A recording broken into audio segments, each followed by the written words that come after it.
Okay. Okay. Welcome, everyone. I am so grateful for being able to be doing this. And thank you, Jackie, my wonderful NP, for doing this with me.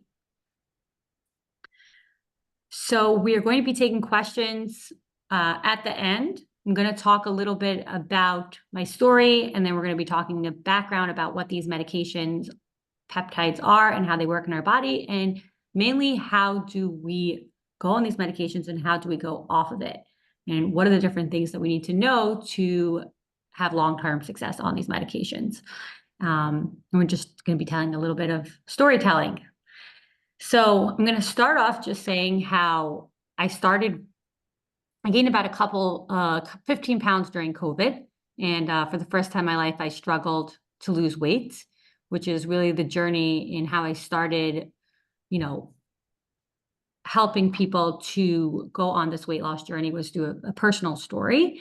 So I gained 15 pounds during COVID. I couldn't lose it despite diet and exercise. I was working out. I was eating healthy. Nothing was working. It was really frustrating. So the first time in my life, I was like, there's got to be a faster way to weight loss. This is crazy. And I decided to go on a GLP-1. I went on semaglutide and I lost the 15 pounds in 3 months. And from that journey, I realized there's got to be a better way to lose weight. But in addition to losing the weight, my entire lifestyle changed. And I realized these medications are so much more powerful than weight loss. They are also going to help people change the way they live their life, how they view food, how the habits that we have, and it's a tool to be able to change our habits. So while most of us look at these medications as something to help us lose weight, really what I'm trying to do is change the focus and put on different glasses to say, these medications are not just for weight loss. They actually could be used as a tool for you to change your lifestyle and change your habits. Through this, I stopped drinking alcohol. I cut down on my sugar. I started listening to my body. I started listening to what it likes, what it doesn't like. And through this journey, I realized how powerful these medications are. And so I'm here to share my journey, and Jackie will share her journey on how she went on these medications and how it helped both of us have long-term success.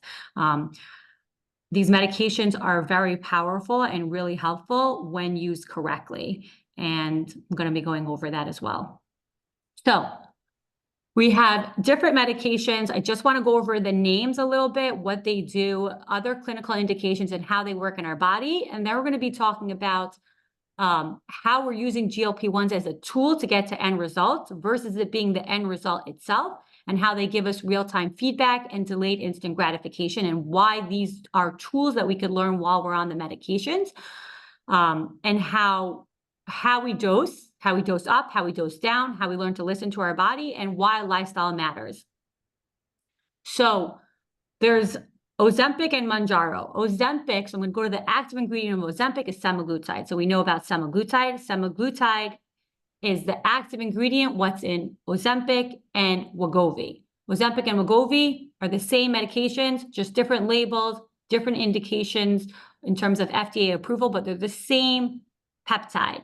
The second peptide is Tirzepatide, and that's Mounjaro Zepbound. Again, they're the same peptide, just different labels in terms of FDA approval, but they're the same thing. These are two popular medications, but in the next coming years, you're going to have like 5 or 7 more of these names. So now it's just 2 guys. Okay. What other clinical indications are we seeing and how they work in our body? So we're now seeing that they help with a lot of other things like helping with our kidney, helping with our cardiovascular disease, helping with decreased inflammation. We're seeing most high-end doctors in New York City, endocrinologists, cardiologists, rheumatologists, put patients on these medications for inflammatory disease processes to help them get rid of fatty liver, to help them decrease inflammation. So they're being used for many other things outside of weight loss right now. How they work in our bodies. So I'm going to go over a little bit how they work in our body physically, and then we're going to talk about how we're using them as a tool in our head, what's happening here. So we have a decreased food noise and telling us you're having a decreased food noise in terms of I'm not as hungry, right? We're getting that when you take these medications, that's something that starts happening, that you don't get that waking up in the morning, what should I eat? You're not thinking about food as much. And then you're having a delayed gastric, your GI tract is moving a little bit slower, which is making you feel full for longer. So you're going to eat food, you're going to feel a little full for longer, which is going to, in a combination of both of those things happening, you're going to have a decreased caloric intake. And as a result, people start losing weight. So what do I mean when I say we're going to use these tools and we're going to use GLP-1s as a tool? So what happens when we take these medications, we start having something called real-time feedback in terms of how our body feels in terms of what we're eating. And we're going to get a little bit more into this later, but there's something that happens in terms of helping it with the medication, helping us in terms of decreasing inflammation in our body, decreasing the cardiovascular risk, decreasing fatty liver disease. And then there's what happens in terms of our head, what it does, decreasing food noise and starting to allow our bodies to communicate with each other, which we're going to talk about a little bit more. I'm going to, Kat, you can go to the next slide. So this, I'm going to skip over really quickly, but I just want everyone to know that these medications are being used for many other purposes outside of weight loss, and they really help decrease our sugar spikes. When you are able to decrease your sugar spikes, you're able to decrease inflammation in your body, and as a result, you start having decreased cardiovascular risk. It helps improve kidney function. It helps with obesity, but there's many other things these medications are being used for outside of weight loss. I'm going to go to the next slide. Okay, so I'm going to turn the mic to Jackie. She's going to talk about lifestyle modifications and why lifestyle modifications are important. And then we're going to talk about a little bit how we're using these medications as a tool and what we do when we dose people on these medications and why we're having long-term success with our dosing. So a lot of the results that happen, long-term results, it really comes down to a factor of the habits you build while you're on the medication, how you're being dosed while you're on the medications, and how long it takes you to build these new habits. And that's going to be a key factor in success. So the habits that you build while you're on it, how you're being dosed is really a key factor, and how much are you silencing your body or are you listening to your body? Jack is going to say her story and then talk about the lifestyle modifications that she made to help her lose weight and keep the weight off. Hi, Jackie. I'm one of the nurse practitioners. I've worked with Braha for the last 3 or 4 years.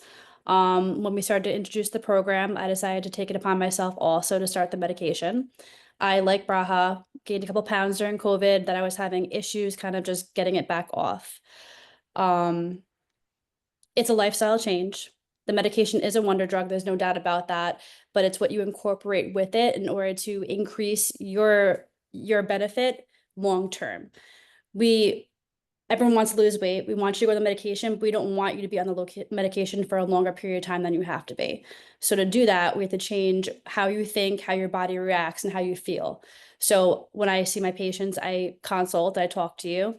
There's a couple commitments I'd like you to have. So I want you to actively be in the gym, whether it's 30 minutes or, a couple of steps, 30 minutes a day for walking, weight resistant, but 5 times a week is kind of minimal for that.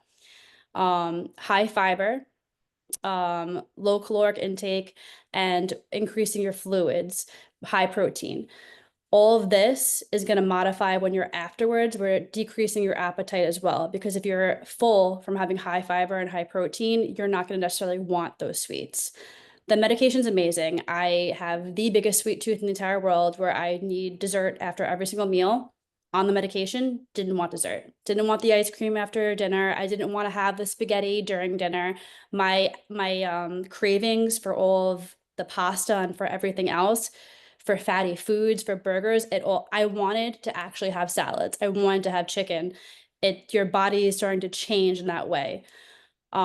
which is good because it takes you more than a month to change habits, right? So we want you on the medication for longer than a month period of time. That way you are changing that habit. That way your mind is changing the way it's reacting. And afterwards, you're not going to gain that weight back because we want this to be long term. We don't want you to come back and tell me, oh, I gained all the weight back. Look what happened. That's not what we want. And that's not what we've had with our patients. We've had success with all our patients across the board. And that's what we look forward to. We're here to help you. We're here to commit for you and basically talk to you throughout the process. Um, I myself lost 15 pounds like Braha in 3 months, and I've kept it off. And a lot of it was titrating the medication, talking to you, you telling me your needs and what you're feeling. So whether or not you might be experiencing nausea or a little bit of indigestion or maybe even constipation, and me telling you what you should be doing regarding that. Me saying, okay, maybe we shouldn't up the dose just yet. And you're already having a decreased appetite. I don't want to increase your dose. You're okay at that level right now. And then at the end of it, when you want to come off, it depends again on your need, but I usually try to half it. We'll do every 2 weeks, then maybe every 3 weeks, every month, but I'm going to sit there and I'm going to discuss it with you because everyone's different and everyone reacts different. And to make sure that you're continuing to maintain the weight, that you're continuing the healthy lifestyle. That way, again, you get the most out of this experience because the purpose of Yeah. it, right? Yeah. And so just to ask you, what are the lifestyle habits that you made while you were on these peptides, and what are the different things that made your life better, and those habits that you implemented, that's, a key success factor for you keeping the weight off, like whether it's walking, protein first, what was it for you? So my diet completely changed. I started to increase protein and fiber, and it decreased my appetite even more than I already was. I incorporate intermittent fasting. I'm a strong believer in that. So usually I'll eat between the periods of like 12 p.m. to 8 p.m., but everyone's different. It depends on your job and your Yeah. schedule and what time you start your shift versus end your shift. Yeah. Big But fans. We're big fans of intermittent fasting. If you're able to do it when you're on a GLP-1, that's like the best time to try to learn that skill set of how to do intermittent fasting. It's when you're on a GLP-1, it's the easiest. I mean, it was easy for me to yeah. do it. And I'm somebody who kind of hates cardio. I can openly admit that, right? So I would do the 30-minute walks, but I started to incorporate weight training, which I hadn't done in years. And then when I started doing that, you feel better about yourself. You build endorphins, right? You're seeing that you're losing weight. You're now gaining tone. It's just all around now, okay, I want to get a longer night's sleep. You're trying to reduce your stress. It's just a complete lifestyle change altogether. The medication is not just that. It really helps you. You benefit from it strongly. Yeah. And sleeping, just to add in about sleeping, if you're not getting enough sleep, then your hormones change. So going on these medications, you really need to get 7, 8 hours of sleep. Females need a little bit more sleep than males. But if you're not sleeping enough, you're working against the medication. The medication is trying to help you, and then the hormones change. Your ghrelins a little higher, so it's a little bit harder to lose weight. We spoke about it, the time you eat. Again, intermittent fasting, if you're able to do it. If you're not, that's okay. It's just, if you are capable of doing intermittent fasting, which is a lot of studies showing how healthy it is. I mean, fasting promotes longevity. So if you're able to figure out a time that you could eat during the day and times that you don't eat, I think that's a way to build new habits in terms of keeping to schedules.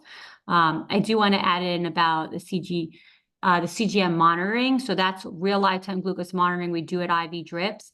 It's an add-on service that people could do, where studies have shown that if you are able to know your live sugar at a given time and understand how food affects your sugar, you will have a long-term success in terms of weight loss. The studies are also showing that people lost more weight when they were monitoring their sugar. And that's because you're getting feedback in terms of what you're putting in your body and how your body feels about it and how your sugar's spiking. That's really, really cool. I think everyone should experience that once in their life.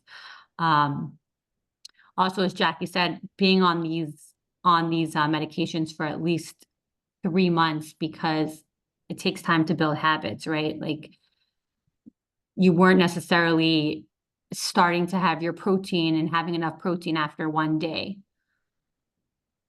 And usually So for your weight loss goal, you know, you're going to want to be on it for 3 months, depending on how much weight you want to lose. Typically, it's half a pound to a pound a week, but it could be more depending on how much you're also committing to this. yeah, yeah.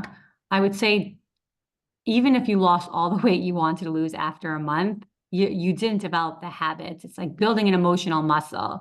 And so you need time to get that strength to be able to do these new habits. Using these medications as tools to develop new habits will always get you further than just using them as an end result to just lose the weight. Because then when you go off the drugs, you don't have those tools, right? And so that's going to be a big factor in terms of you able to keep the weight off. Jack, do you want to share a story with us of like a patient that you were able to implement new habits, that lost weight and was able to keep it off? Because I think that you had a lot of clients Yeah, that a lot of success stories. One that sticks out is a patient who wanted to achieve weight loss for her wedding that was coming up. She had 3 months before the wedding and she wanted to lose 15 pounds, and we were able to do that for her. And her wedding was in July. She still has the weight off. She actually has completely off the medication now, but I tried trade her off the medication during that period, and she feels like a new person. She's so happy. She's now exercising every single day. She's eating better. She feels better. She's sleeping more. It changed her entire lifestyle. yeah, that's amazing. Great NP. So, and another thing is like being empowered by a sense of community. So if you are able to do this with a friend or have a community of people you could talk about, because doing it alone, it is it's better to do it with a friend. It's better to do it with someone that you could talk to. Having support while you are on these medications, I think is helpful. So if there's a friend that you want to get healthier with, you want to stop drinking alcohol, you want to just decrease your sugar intake, and you have a friend who feels the same way and just wants to lose those last 10 pounds or whatever it is, just wants to get healthier. I Like think your it's gym buddy. yeah, have someone that you could do that you could talk about and remember to eat your protein. If you're going to, and as Jack was saying, if you're decreasing your appetite too much on these medications, so let's talk about like dosing for a second. So if you're noticing that you're on these medications and you have no appetite, it's never going to be a good thing, because when you go off these medications, you're going to have an appetite. So however you're living your life on these medications, you need to be able to do it off these medications. So if you have no appetite and you start calling your NP and you're like, I started having an appetite, like I feel hungry at night. That's a good thing. You should feel hungry. If you're never hungry, it's not a good thing, because you're going to be hungry when you're off these medications. So you need to learn how to balance that, which is why I like intermittent fasting, because I make that commitment. I don't eat till 12. If you're not losing weight and your dose is like basically turning off your appetite, then the answer isn't eating less foods, right? Because you can't eat less foods at that point. If you're not eating enough protein, if you're not eating enough fiber and vegetables, and you're still not losing weight, then there's another issue happening. It could be that you're just eating the wrong foods. So it's really not about eating less, but about eating right. When we talk to a client in terms of if they should go up or down on their dose, we really look at how many grams of protein are you eating? What are you eating that day? Are you fulfilling the needs that your body needs to have the proper vitamins and nutrients? And if you are, and you're still hungry, you're still reaching for that sugar, then okay. But if you're not, then that's a problem, right? We never want to decrease your appetite too much, because you're not going to get long-term results. I usually like to look at it as like a scale, right? When you're not on a GLP-1 and you're always hungry, it's kind of over here. You're at 100, meaning you don't have control over what you're eating, even though you know, right? It's such an interesting thing. We know it's not good for us. We keep doing it. Why? And then when you go on a GLP-1, what we do is we kind of like turn the dial a little bit here. We never want to turn the dial here. The dial here means that you're never hungry. GLP-1s have full control over you. And so we like to turn the dial like around here where you have control. The GLP-1s have a little bit of control, and it's just enough for you to make the right decision. So you see a cookie, but you're like, nah, I'm good. I'm not hungry anymore. I just had my food. I'm good. And then you do that for multiple times, week after week after week after month. Eventually it becomes your habit and your lifestyle. When we start titrating you off the medication, we start bringing you slowly down from being in the middle. Here's no medication. Here's full strength medication. So we start bringing you slowly down. As we start bringing you slowly down, which is either we just go down on your dose, it's a little bit of science and art together. Either we go down on your dose or we spread out your dose. So let's say, for example, you're on 1 milligram every 7 days. We might put you on 1 milligram every 10 days, or we might put you on 0.75 every 10 days. It really depends on a couple different things. But as we bring you more down here, then that's when you're going to start having to use the emotional muscles that you built, the muscles that you built and the tools to be like, okay, what are the choices that I made in my life? Okay, now in the morning, I'm actually hungry, but I'm not going to eat because I know I'm not eating until 12. And eventually that will become your lifestyle. And that's how we know if, as we turn the dial down over here, that's how we know if it was a successful program for you or not. Because if you go here, here, here, and you go back to your old habits, that means you didn't develop the muscles. Jackie, I don't know if you want to add anything there, but that's No, absolutely. And again, we're here with you the entire time throughout the process. So whatever you're experiencing, and everyone's different, we're to discuss it with you and we're going to see what's going to work for you. Even as far as symptom management, most of my patients are reaching out to me consistently through email and asking me questions, and I get back to you within the day.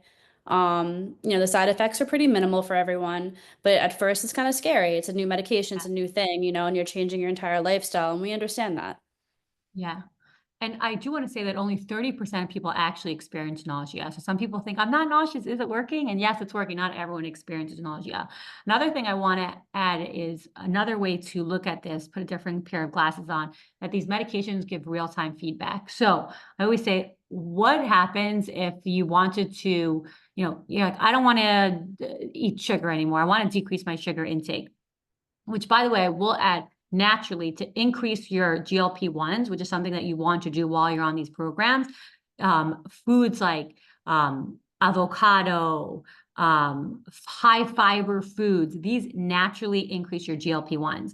Foods like sweets, processed foods, decrease your GLP-1s naturally. So you want to eat foods that will increase your GLP-1s in general, because when you go off these medications, it's like the more processed food you eat, the more your body wants it, and the harder it is to lose weight. You have an ability to make the right decision. So you want to just remove as much processed food and sugar from your diet as possible. Not for the reasons of, oh, this is going to make me gain weight, but more for, these are healthy choices for my body. This is what my body likes. And so using this technique when you're on these medications, and I always say, listen to your body, don't silence it. This is silencing your body. This is listening to it. When you're too high, you silence your body. This is where you see a lot of problems with GLP-1s. This is where you see people who have Ozempic face, Ozempic butt, their hair doesn't look good, they're throwing up all day, they're in the toilet. This is really bad. It's silencing, and you're not listening to your body. And it's really, really horrible when we hear people go through this. This is listening to your body over here. So real-time feedback, I always say, imagine you had a coach with you for 1 full week, that they were sitting next to you, and every time you ate something that would increase your sugar spikes really high, or processed food or fatty foods or foods that weren't good for you, foods that you wanted out of your diet, every single time they're like, hey, don't do that. Hey, don't do that. Real-time feedback right away. They were sitting down next to you the whole day. Imagine you were able to hire a coach for 1 week that sat down right next to you. And so that's what GLP-1s. It's a little bit of a coach. It's an injection. And every time you're going to have something that's going to spike your sugar up really high, you're going to feel a little bit sick. And I always say, you could either listen to your body or you can silence it. You could take Zofran, you can not listen to it, but you could also just pay attention and be like, you know what? My body doesn't like when I eat those cookies. My body doesn't like when I eat those foods. Like, let me start listening to it. The more you listen to it, the easier we'll get to listen to it, and the easier it'll be to make those changes. So when your NPs want to dose you up slowly, not too fast, so we don't silence our body, and we listen to it, and we start listening to the feedback our body's giving, like, I'm having indigestion. Like, okay, like maybe we shouldn't eat so late at night. Maybe we shouldn't eat and then go to bed a minute later. Okay, let's just take a little walk after we eat. So listening to what your body's saying while you're on it, those things that a lot of people consider side effect, I think it's a good idea to put the sunglasses on to say, let me actually listen to what my body's saying, because it's actually giving me real-time feedback. It's a coach right next to me that's telling me about how I feel. If you want to change your behavior, it's the fastest way. Real-time feedbacks are the fastest way to change behaviors. So that's something that I always tell people to listen to while they're on it. And by being able to get that real-time feedback, I believe a lot of people will change their habits through that. And I think we'll take some questions. Jackie, did you want to say, add anything else here? No, I mean, again, the medication deters you from wanting it, deters you from wanting to drink and have the high sugary foods. Like, you actually just don't crave it. And then when you have it, you don't really feel that good afterwards. So then it enables you to build that habit. And the way in the future afterwards, you're not going to eat sweets every day. You're not going to want to drink, maybe after, a difficult day. It really is a great medication. Yeah, correct. It's kind of like the more you say yes to something, the more you're going to say yes to it, and the more you say no to it, the more you're going to say no to it. So whether it's the right foods that you're going to consistently say yes to, it will be easier to continue that. And as you go off the medications, you'll be able to see, did I really build these muscles to be able to go off of it? At the end of the day, we all, in terms of weight loss, and it doesn't really happen in other areas in life. Like, we know something's not good for us. We know we don't want to have it logically, but emotionally we consistently do it. It's a very weird phenomenon. Like, where else in life do we consistently do things that we know is not good for us, but we do it? We're like, I know I shouldn't be eating this, but I'm eating it. And honestly, a lot of these foods that have high processed foods that really change our hormones, it's almost just like it's addictive. The more we have it, once you eat that one fry, it's just so hard to stop. So the choices you make in your foods will make or break how you're able to the next choices you're able to make. I actually I'm not sure if I mentioned the study about there were two different groups that went on Mounjaro. One worked out, one didn't.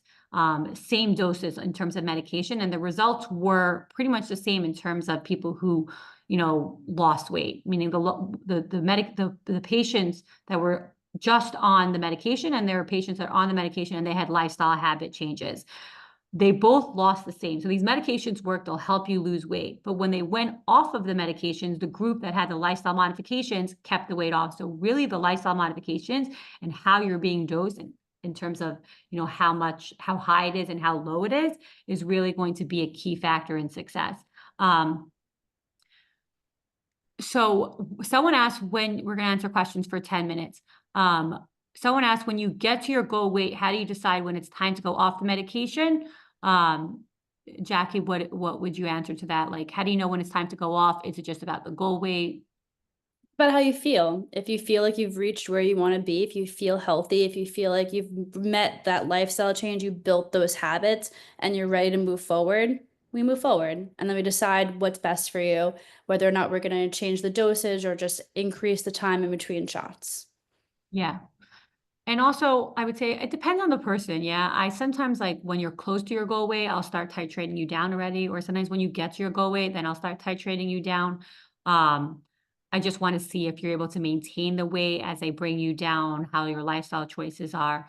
And that's kind of it. When we start doing it every 2 weeks and start lowering your dose, and then we start seeing how you are, in terms of oh my God, I'm starting to snack again. I'm going back to the cabinet. I just keep on going back there. Then I know, okay, you're not ready to go off of it. We need to go back to the drawing board. What's your protein like? Things like that. So it really just depends on the person. But as you're closer to your goal weight, you could already start titrating down. I definitely would not get to my goal weight and then completely stop this medication. It's really, really hard. And you're not setting yourself up for success. You really want to titrate slow. So you want to spread them out and go lower when you go off these medications, really being monitored, going on these medications with being on a Dexcom or levels or the live glucose monitoring really will help you have long-term success and also make you more aware. Again, it's like the lifetime feedback. As much information you could get about yourself, about your body, about your glucose, about your insulin and how your body works and why you make certain choices and how you could change it. Again, whether it takes you 3 months or 6 months to get there, it's so worth it because these things are like it's like kind of building, again, the emotional muscle for you to have long-term success. Do people benefit on staying on it for life on a low dose? I wouldn't recommend that. That's not what we want. That's not going to benefit you. We want you to reach your goal. We want you to feel good, and we want you to come off of it. So, well, what about for other lower dose that it's not necessarily decreasing their appetite, low dose just for other health reasons? I mean, I that's what guess it's used for. That was the purpose of yeah, the medication. yeah. I would say that I would say it really depends on what's the reason that you're on it. I do believe in microdosing. I think there's a lot of benefits to microdosing. Um, whether it's you just want to I have a patient who's just, in her 70s, and we microdose her on it, not because we want to decrease her appetite, because a lot of times when you're in postmenopause, you just have your glucose levels aren't regulated as much. It's harder for you to keep your glucose down. I mean, if everyone lived long enough, they'd all become diabetic. So we keep her on a low dose to not really suppress her appetite, but just to keep her insulin levels down, her glucose levels down so her body stops storing the glucose in her adipose tissue, because usually when we're older we'll gain weight around like our lower abdomen area. So it really depends on why you're going on it. I also see a lot of microdosing for people just who have like rheumatoid arthritis, inflammatory disease processes. um, I have a couple of clients who have uh, binge eating disorders that were able to control their binge eating through the semaglutide. By the way, I do like semaglutide for binge eating over tirzepatide, and for impulse control. So I'll put them on a low dose just to, it's not so much about weight loss, it's more about how it affects our brain. So that's going back to the delayed instant gratification. I didn't talk so much about it today, but that will help with the impulses. So if you have an impulse issue, binge eating, OCD, even I have someone who has just any sort of OCD, doesn't matter what shape or form it comes out, like you can microdose on it forever, because if it controls your impulses, then it's, I think, a far better drug than other drugs out there. So, what's a microdose dose? That is so dependent on the person. Jackie, do you have a specific dose that you'd like to say? No, I think it depends on the patient, honestly, and it's a discussion that we'll have and go over. And there's not a specific dose. We're going to decrease it until it's the very start too. Yeah. Normally, yeah, normally, but we have to see how you react. Yeah. I mean, I was on it for 3 months. I never went above 0.5. Other Yeah, people have been on it for, um, they're on it for 2 months and they're already, or 3 months and they're close to 1 milligram. So it really depends on the person in terms of dosing. Like everyone has different therapeutic doses. I'll say that. Yes, for yeah. diabetes, maybe it's different, but other than that, right, I don't. For my sister, she was comfortable on the low dose 2.5. I had her on the entire time. I think at one point she was having a little bit of cravings. We gave her the 1. She didn't feel good. We backed her back down to the 0.5 and she lost the weight. Yeah. It's your body telling you what to do.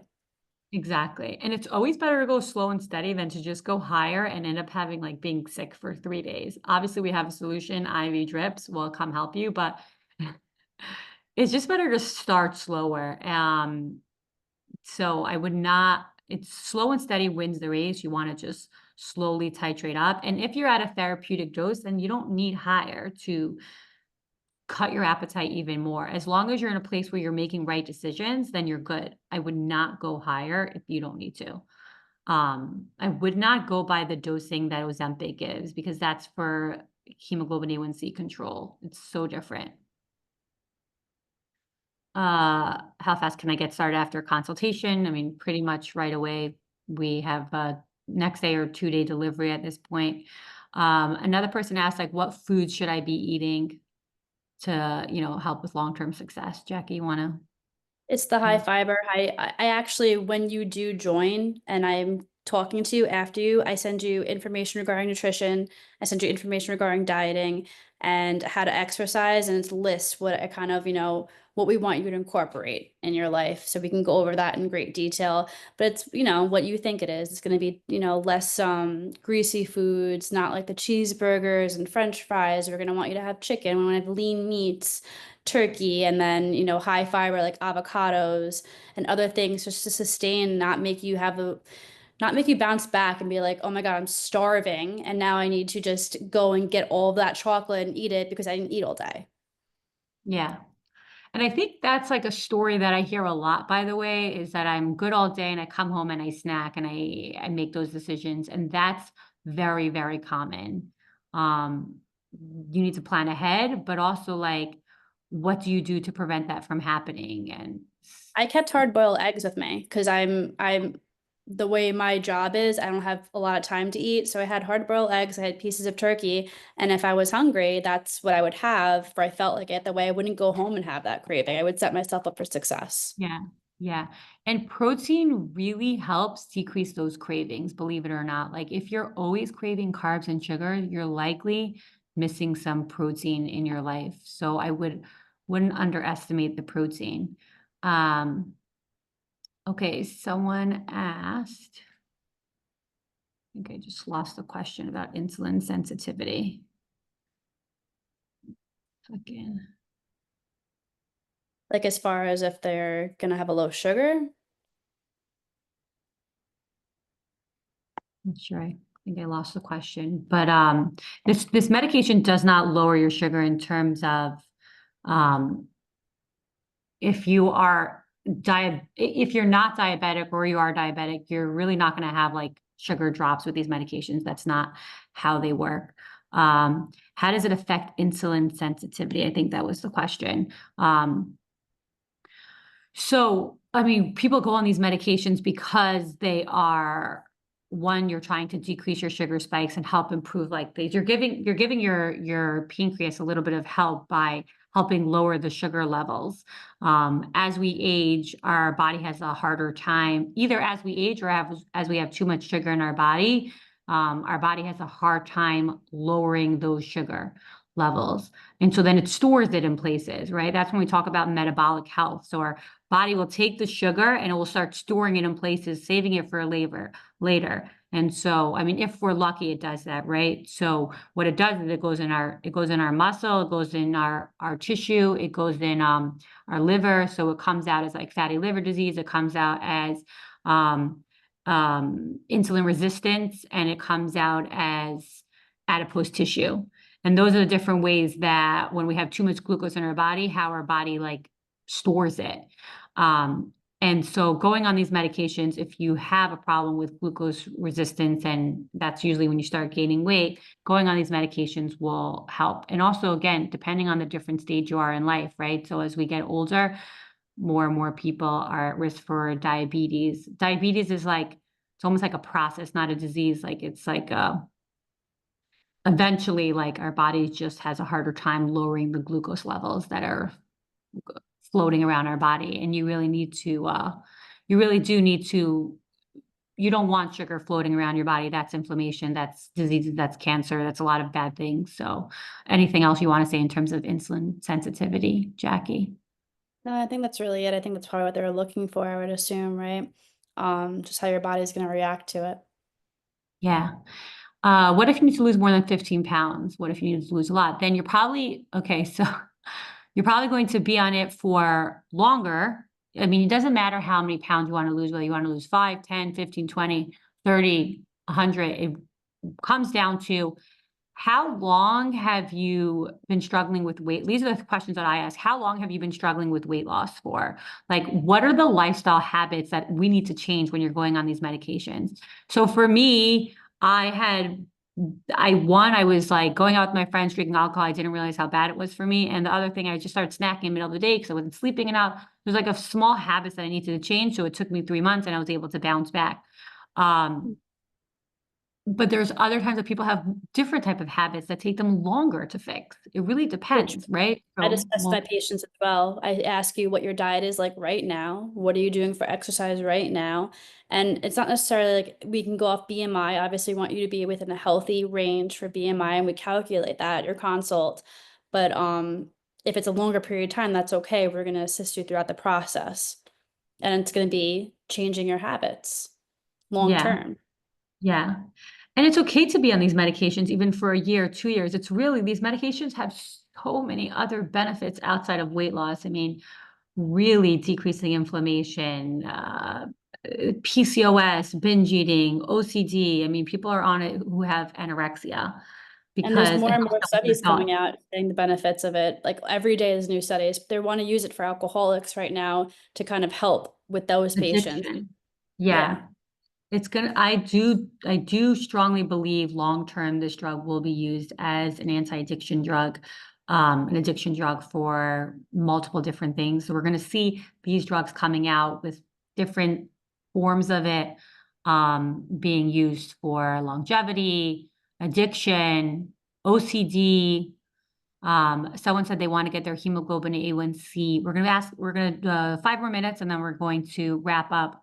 Someone said they want to get they want to lower their hemoglobin A1C. This drug is the greatest drug out there to lower your hemoglobin A1C. This is the one drug that is so safe. And I mean, that's what it does. It lowers your hemoglobin A1C. So, when someone has diabetes, it's like, people look at diabetes as like, okay, am I diabetic or am I not diabetic? It's like the end thing. But really, I mean, if you're trending here, whether you're diabetic or not, um, that's not the point. I think if someone's trending up, then that's the time that you want to look at it. Right? It doesn't matter if it's a process that's happening in your body and you want to fix it. So these medications lower sugar. Not in a way of like instantly, but it lowers your sugars, the sugar floating in your body. So it will help with diabetes, but even if you're not diabetic, it will help your sugar spikes. Um, do you have patients with hormone disorders like PCOS? Do you see results? Where have you, okay, PCOS. So Jack, you want to add anything on that? I've read studies that it has helped with patients with PCOS because of the anti-inflammatory aspect of it. I personally haven't experienced a client yet with it. I'm not sure if you have yet, Braha, but it's something we can further discuss, something we can look into. I mean, we're Yeah. always about continuing to see new studies and continuing to educate ourselves. That way we can better assist you and educate you during this process as well. Correct. Um, there's a lot of studies about PCOS for multiple reasons. One, it's like a lot of times it's associated with obesity, diabetes, overweight, a lot of sugar. A lot of things come down to high sugars, a lot of disease processes, inflammation and high sugars. So PCOS is in that when we talk about metabolic health, these medications help with metabolic health. And a lot of times when we have PCOS, we are struggling with this metabolic health. And so it will help with, because it helps with obesity and decreasing sugar. But in general, there's great studies with PCOS because one of these things these medications do, which we had in the slide before, was that it actually helps decrease inflammation in our body. Aside from just weight loss, helps decrease our inflammation. So someone said that I took it for PCOS and it really helped with my cycles becoming more regular. So there's a lot of studies out there. I like it for multiple things outside of weight loss. And we're constantly seeing more and more things. I mean, I just got back from a conference where the leading specialist in terms of longevity, we're talking about these medications really being the new future of just changing healthcare. And while we just know of a few, there's a lot more that are going to be announced in the next couple of years that are really going to just change healthcare as we know it today, because they're just showing to have significant results in so many different areas.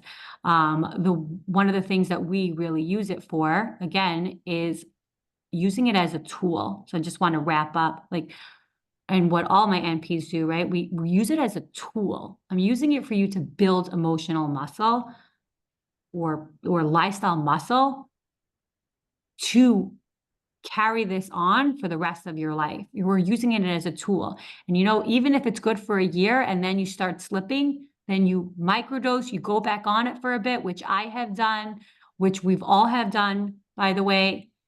And then you just snap back into the right rhythm and you go back to it. That's okay. That's normal. A lot of times, like, we stop working out and then we go back to it and we're like, okay, we got back on Life pace. happens. We Life understand life happened. happens. Yes. Yes. So, okay, someone just asked, last question, hypothyroid. I just want to talk about hypothyroidism. Guys, I could talk about this all day, but we're going to wrap up.